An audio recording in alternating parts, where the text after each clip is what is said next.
Good morning everyone, আশা করি তোমরা অনেক ভালো আছো, সুস্থ আছো। প্রতিদিনের মতো আজকেও ভূমিস লাইফ চ্যানেলের তরফ থেকে তোমাদের সবাইকে অনেক অনেক স্বাগত। আর এখন বাজে বেলা 11:30।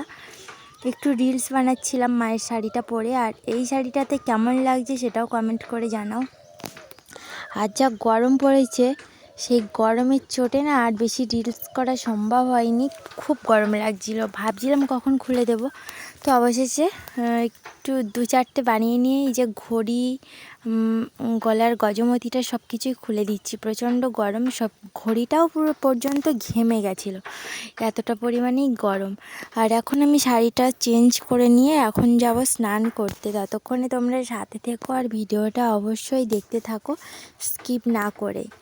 তো চলো, তারপরে স্নান করে এসে দেখি মা আজকে অনেকগুলোই রান্নাবান্না করে নিয়েছে। কুমড়োর ঘন্ট হয়েছিল, আর হয়েছিল মাছের ভাজা পেঁয়াজ দিয়ে। দেখো, বেশি করে পেঁয়াজ দিয়ে কিন্তু মৌরলা মাছ ভাজলে এরকমই টেস্ট লাগে।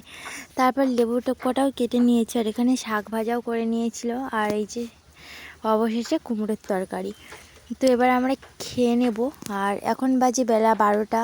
আর সকাল থেকে তেমন কিছু খাওয়া দাওয়া হয়নি, সোজাই জল নিয়ে আসতে গেছিলাম, তো সেই কারণেই চলো ঝটপট খাওয়া দাওয়াটা সেরে নিই। আর এখন বাজে বেলা 3টের সময় উঠে গেছিলাম। মানে দুপুরে এতটাই গরম, ঘুম তো হয়ই না। আর গরমের চোটে কোথাও দাঁড়ানোর মানে উপক্রম নেই, তার জন্য বাইরে দিয়ে ঘুরে বেড়াচ্ছি আর তোমাদেরকে শেয়ার করছি। মেঘটা কত সুন্দর লাগছে, তাই না? পুরো আকাশটা নীল আর মানে কোদাল কোদাল টাইপের কাটা মাটি। আর এদিক থেকে ট্রাক্টরটা শুধু মাটি বয়ে নিয়ে যাচ্ছে, আর সমস্ত ধুলো ঘরের মধ্যে চলে আসছে।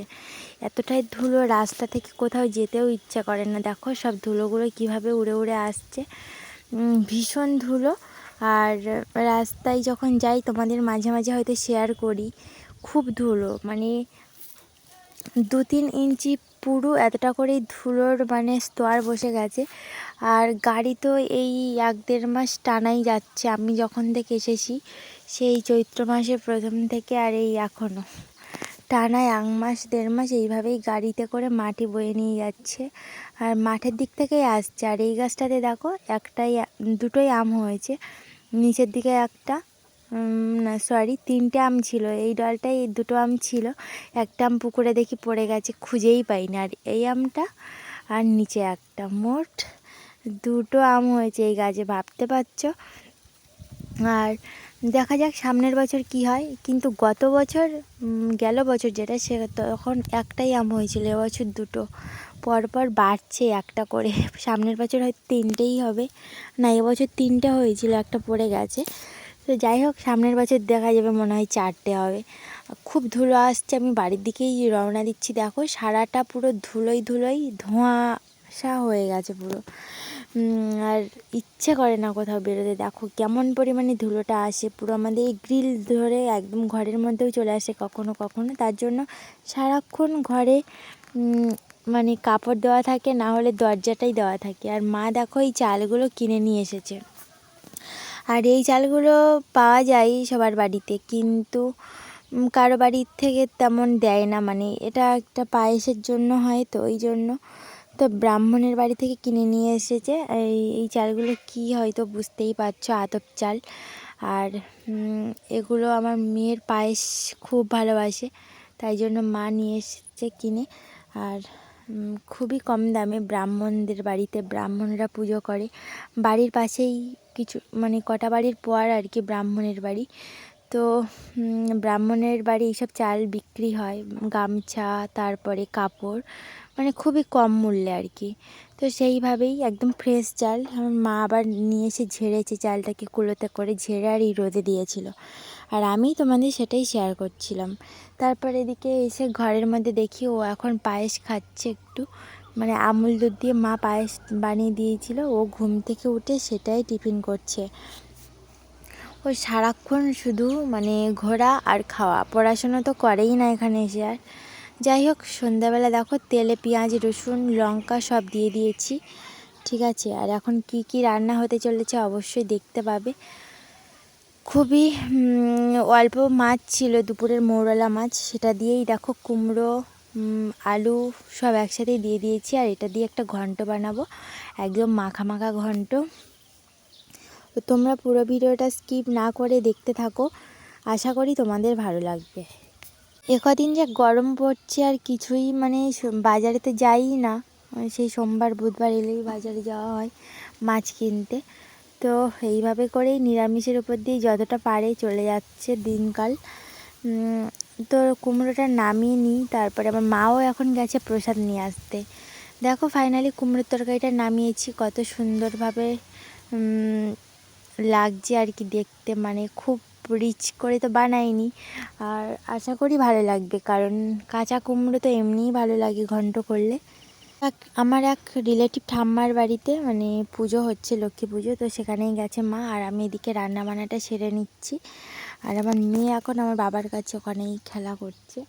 তো সেই হিসেবে আমি এদিকে তাড়াতাড়ি ঝটপট করে কাজ গুছিয়ে নিচ্ছি, নাহলে ও আসলে কোথায় ঘাড়ে চেপে বসবে, কোথায় এটা সেটা ফেলবে, এই সব করে বেড়ায় আর কি। তো সেই কারণেই তারপর দেখো মা চলে এসেছে, আর এর মধ্যে থেকে প্যাকেটটার মধ্যে থেকে আমি প্রসাদ বের করছি। টিফিন কৌটোতে মনে হচ্ছে সিন্নি প্রসাদ রয়েছে। লক্ষ্মীনারায়ণ পুজো মানে আমাদের এই গ্রামের দিকটাতে সিন্নি অবশ্যই দেবেই, আর এখানে হয়তো শুকনো ভোগ, দেখা যাক। হ্যাঁ সত্যি চিড়ে, তারপরে খই মুড়ি ফল প্রসাদ এই সব একসাথে মিক্সড করে দিয়েছে। আর এই টিফিন কৌটোর মধ্যে সিন্নি, তো আমি এক হাতে খুলতেই পারছিলাম না, কারণ ক্যামেরা ধরা, টিফিন কৌটোটা বেশ টাইট করাই আছে, না হলে আমি বের করতে গিয়ে কোথায় পড়ে যাবে। এমনি ঠাকুরের প্রসাদ, খুব মানে ঠাকুরকে তো অবশ্যই মানা উচিত। তো চলো মা ওটা খুলে দেবে, ততক্ষণ আমি এখান থেকে টেস্ট করতে থাকি কিছু না কিছু। তো এখন বাজে 6:30, কিন্তু সন্ধ্যে 6:30, আর এখন প্রসাদ খাওয়ার জন্য আমার মেয়ে পুরো অস্থির করে দিচ্ছে জানেন তো। তাই বলছে যে প্রসাদ তাড়াতাড়ি খোলো, মানে টিফিন কৌটোটা, ওটা থেকেই সিন্নি প্রসাদটা আগে নেবে ও, তারপরে ওর শান্তি হবে। তো দেখো মা এখন খুলে দিচ্ছে টিফিন কৌটোতে এই যে প্রসাদ, আর প্রসাদটা পুরো একদম টাটকাভাবেই করেছে। সিন্নি হয়তো কী দিয়ে বানাই সেটা তোমরা অবশ্যই জানো, আর এখানে পাকা কলা দেয়, তারপরে পাকা কলার সাথে চাল গুঁড়ো, আটা, ময়দা এসব কিছু দেয় আর কি। আর অবশ্যই দুধ, ডাবের জল, এগুলো তো অবশ্যই সরঞ্জাম, আর এগুলো তো ঠাকুরকে দিতেই হয় লক্ষ্মীনারায়ণ পুজো হলে। আর এইভাবে করেই বানানো হয়। আগে আমাদের বাড়িতেও পুজো হতো, মানে আজ থেকে 4-5 বছর আগে। তারপর থেকে আমার বাবা যখন থেকে অসুস্থ হয়ে যায় না প্রচণ্ড পরিমাণে, সেখান থেকে আর কোনো বাড়িতে পুজো হয় না। মানে পুজো করার জন্য তো একটা মানে অবশ্যই পুজোর বাজার, নেমন্তন্ন করা, এই সব কিছু ব্যাপার থাকে।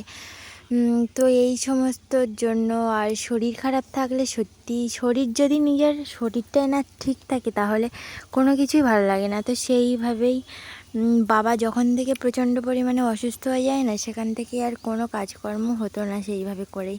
তো গল্প করতে করতেই দেখো তোমাদের সাথে সিন্নিগুলো সবার ভাগে ভাগে দিয়ে দিলাম 4টে বাটিতে, 4 জনের। আর আমার মেয়ে তো চেঁচামেচি শুরু করে দিয়েছে, সিন্নি তাকে বেশি দিতেই হবে। তো যাই হোক, ওকে সবাইকে দিয়ে দিয়েছি। তারপরে ঢ্যাঁড়স ভাজাটা নামাতে চলে এলাম। এখানে দেখো কুমড়োর খোসার সাথে ঢ্যাঁড়স আলু একটু টাটকা টাটকা করে ভেজে নিয়েছি, একটু তেল দিয়েছি বেশি করেই, না হলে ভালোই লাগে না এমনি নিরামিষ, আর নিরামিষে সত্যিই ভালো লাগে না। কুমড়োর সাথে কয়েকটা চুনো মাছ দিয়েছি, ওটা কি আর আমিষ বলে? যাই হোক, ওটা দিয়েই চলে যাবে আজকের সন্ধ্যাটা। আর আজকের কিন্তু পূর্ণিমা, সেটা কিন্তু অবশ্যই জানো। এই যে দেখো চাঁদ উঠে গেছে, গোল চাঁদ। পূর্ণিমার জন্যই আমরা আজকে ডিম খাইনি, কারণ পূর্ণিমা যখন হয়, যেদিন পূর্ণিমা থাকে সেদিন ডিম, মাংস এসব আমরা কিছুই খাই না। তো সেইভাবে করেই আজকের ব্লগটা এই পর্যন্ত। কেমন লাগলো জানিও, আর ভালো লাগলে